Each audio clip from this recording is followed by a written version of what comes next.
ఏమండోయ్?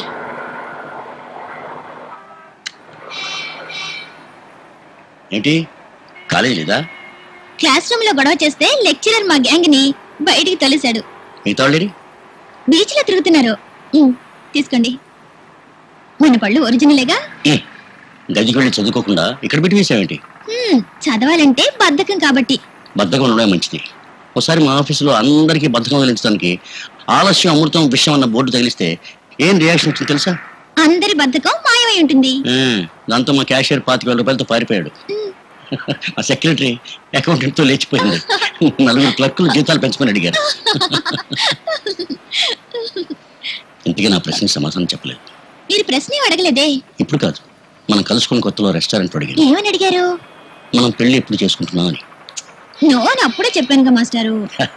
ఓ మగాడు ఒక ఆడదాన్ని నన్ను పెళ్లి చేసుకుంటావని అడిగినప్పుడు వెంటనే ఆడదు నో అందనుకో ఆలోచిస్తున్నా అని అర్థం. ఆలోచిస్తున్నా అందనుకో సరే అని అర్థం. సరే అందనుకో అది అసలు ఆడదే కాదు. అమృత, మనం పెళ్లి చేసుకున్నాక నీ వల్ల నాకు అర్ధరాత్రి ఒక గొప్ప సుఖం దొరుకుతుంది. ఏమిటి చెప్పుకో? మీకు వీపు దురద పెట్టినప్పుడల్లా కోకొచ్చు, అంతేనా?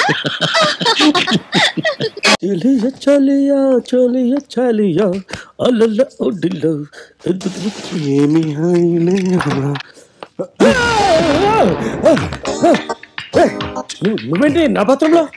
వాటర్ ఏదైనా కలిపి ఉండొచ్చు కదా సార్, సెక్యూరిటీ పర్పస్. మీరు వెళ్ళి స్నానం చేయొచ్చు సార్. ఇంకా నయం, ముందే వచ్చి వీపు రుత్తానలా తూ ఎదరగొట్టాడు. ఔరౌరా దోశ లల్లా లల్లా అహహ ఇడ్లీ లల్లా అహహో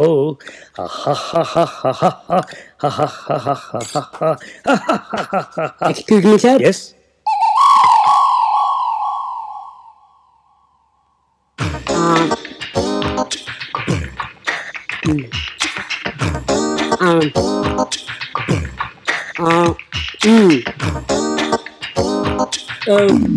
ఓకే సార్, మీరు తినొచ్చు.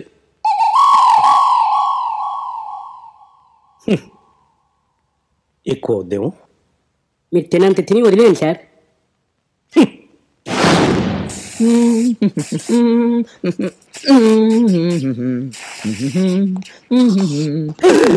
సార్ ఇక్కడేం చేస్తున్నాం? అది స్ప్రే చెక్ చేస్తున్నాను సార్. అరే కొత్త స్ప్రే ఖాళీ అయిపోయింది. అంటే టెస్టింగ్ కొంచెం ఎక్కువైంది సార్, సెక్యూరిటీ పర్పస్. ఇప్పుడు మీరు స్ప్రే చేసుకోవచ్చు సార్. నీ దగ్గర స్మెల్ వస్తే ఒకటి, నా దగ్గర స్మెల్ వస్తే ఒకటి. నా గుర్తుగా బాటిల్ కూడా ఉంది. ఓ థ్యాంక్ యూ సార్. ప్లీజ్.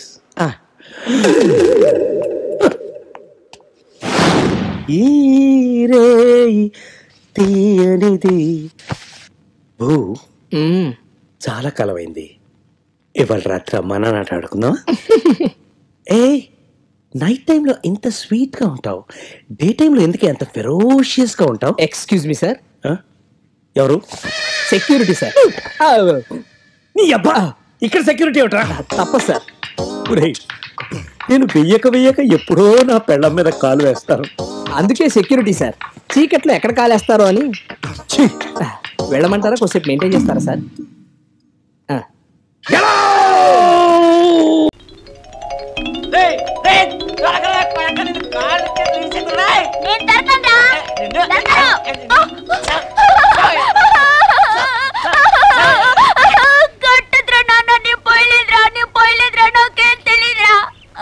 ఉయ్యడం ఏమిట్రా పింజా నా కొడక. అక్కడ సీతమ్మ కూడా ఈడంటే ఈడని కొట్టుకు సస్తున్నారు. నువ్వు 15 ఏళ్ల ముందు పుట్టి సస్తే ఈ ఆస్తి అంతా మనకి దక్కి సచ్చేది. ఇప్పుడు పుట్టి సచ్చేవేట్రా?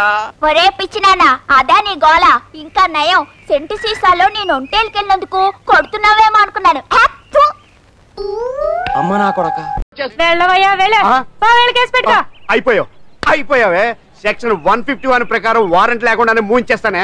నా మీద దాదాగిరి చేసినందుకు ఒక కేసు, నా కుటుంబం మీద పుచ్చి వంకాయ హత్యా ప్రయత్నం చేసినందుకు అటెంప్ట్ టు మర్డర్ కింద సెక్షన్ 307 ప్రకారం ఇంకో కేసు పెట్టానుకో, లాక్కోలేక పిక్కోలేక చేస్తావు. ఇదంతా నీ పెళ్ళాం దగ్గరికి వెళ్ళి అంటే అక్కడ చూపించలేక ఇక్కడ చూపిస్తున్నా అన్న.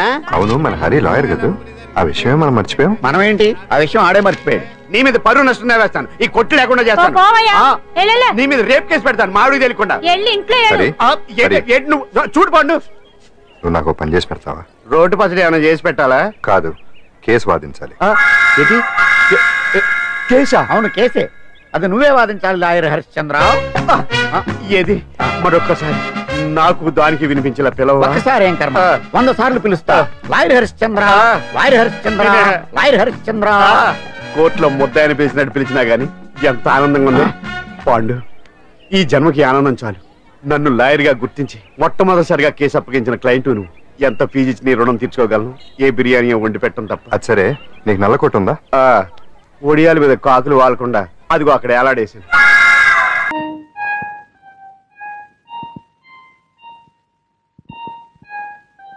చెడు వినకు, చెడు కనకు, చెడు అనకు. అంటే మనం ఈ 3 కోతుల దగ్గర నుంచి నేర్చుకోవాల్సిన పాఠం ఏమిటంటే, మనం ఎప్పుడూ కూడా చెడ్డ విషయాల గురించి వినకూడదు, చెడ్డ విషయాలు చూడకూడదు, చెడ్డ విషయాల గురించి మాట్లాడకూడదు. ఇదే మనం బాపూజీ దగ్గర నేర్చుకున్న నీతి. ఏం ముసలాడా, పిల్లలు కదా అని పిచ్చి పిచ్చి కథలు చెప్పి పాడు చేయకు. పాడు చేయడమే ఉంది బాబు. అనాదిగా వస్తున్న నీతి కథనే మన బాపూజీ తిరిగి చెప్పాడు. అందుకే ముసలాసన కొడుతుంది. పిల్లలు, నేనంతగా చదువుకోపోయినా హోల్సేల్ గా ఈ కథలో ఉన్న గమ్మత్తు ఏమిటో చెప్తాను, వినండి. ఈ కోతి చెడు వినద్దు అని 2 చెవులు మూసుకుంది. మరి 2 కోతులు వింటున్నాయే. అలాగే ఈ కోతి చెడు చూడద్దు అని 2 కళ్ళు మూసుకుంది. మరి 2 కోతులు చూస్తున్నాయి కదా. పాపం ఈ ఆఖరి కోతి చెడు మాట్లాడద్దు అని నోరు మూసుకుంది. మరి 2 కోతులు నోళ్లు తెరుచుకునే ఉన్నాయే. అంచేత హోల్సేల్ మొత్తం మీద ఈ కథకు అర్థం ఏమిటి అంటే, ప్రతి ముగ్గురులోనూ 2 చెడు వినొచ్చు, 2 చెడు చూడొచ్చు, 2 చెడు మాట్లాడచ్చు. అది ఎప్పటికీ కాదు. పాట పాడిన Hema my own sister. God promise, mother promise. నిజమా? ప్లీజ్ మీ అక్క నాకు పరిచయం చేయవా? ష్యూర్. కానీ ఏ లాభం? పాప మా అక్కకి మీరు ఏం మాట్లాడినా వినపడదు. ఏ? అంత చక్కటి అందం, అంతకన్నా అందమైన గొంతుచ్చిన దేవుడు మా అక్కకి పుట్టడు చెవుడిచ్చాడండి. అయ్యో పాపం. 1 నిమిషం అక్కతో మాట్లాడి తను మీతో మాట్లాడతానంటే నేను మీకు సైగ చేస్తాను, వచ్చేయండి. అలాగే.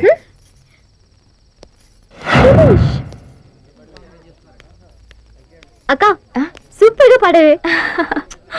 Thank you. అక్క అటు చూడు, ఆ శాల్తీ ఎవరో తెలుసా? నాకెలా తెలుస్తుంది? నీ ఫ్యాను, పేరు సాయి కృష్ణ, హైదరాబాద్ శాల్తీ. నువ్వు పాట పాడుతున్నంతసేపు నీ ఫోటోలు తెగ తీసాడు. నిన్ను పరిచయం చేయమని మోగగా అడిగాడు. మోగగా అడగడం ఏంటి? ఓ నీకు చెప్పలేదు కదూ. పాపం, అతను మోగవాడు. పాపం పాపం కదూ. పరిచయం చేయనా? సాయి కృష్ణ గారు.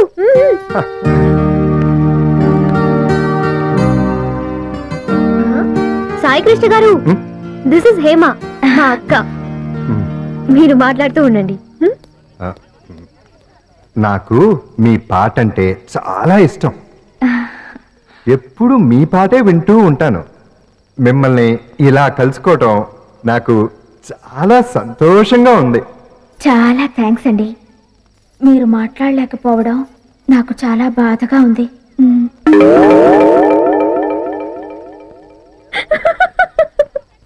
మీకు చక్కటి గొంతుండి మీరే వినలేని పరిస్థితికి చాలేస్తుంది. ఏంట్రా సాయికృష్ణ, ఇందాకటి నుంచి చూస్తున్నాను ఈ అమ్మాయికి ఒకటే సైకిల్ చేస్తున్నావు. పాపం అమ్మాయికి చెవుడు కదరా. నాకు చూడా? మీ సిస్టర్ చెప్పింది. అదేంటి మీరు మాట్లాడుతున్నారు? మీరు మోగ కదా? నేను మోగా? అవును, మా సిస్టర్ చెప్పింది. భలే వాళ్ళే.